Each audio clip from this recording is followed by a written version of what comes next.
বিদেশি কর্মীদের উপর নির্ভরতা কমিয়ে স্থানীয়দের কর্মসংস্থান বাড়ানো এবং আয় বৃদ্ধির লক্ষ্যে নতুন নীতি আনতে যাচ্ছে মালয়েশিয়া।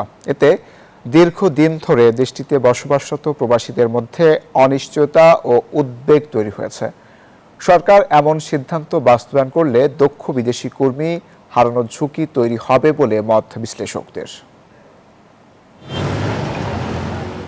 ভাগ্য পরিবর্তনের আশায় বিশ্বের বিভিন্ন দেশ থেকে প্রতিবছর মালয়েশিয়ায় পাড়ি জমান বহু প্রবাসী।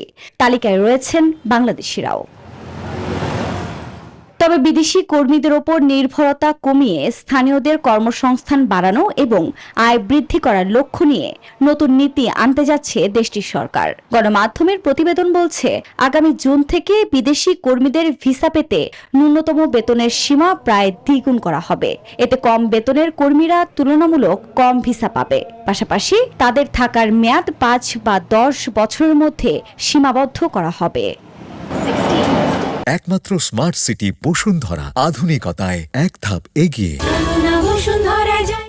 এই সিদ্ধান্তে দীর্ঘদিন ধরে মালয়েশিয়ায় বসবাসরত প্রবাসীদের মধ্যে অনিশ্চয়তা ও উদ্বেগ দেখা দিয়েছে। বিশ্লেষকদের মতে, নতুন নীতির কারণে তাদের কর্মসংস্থান ও ভবিষ্যৎ এখন প্রশ্নের মুখে পড়তে পারে।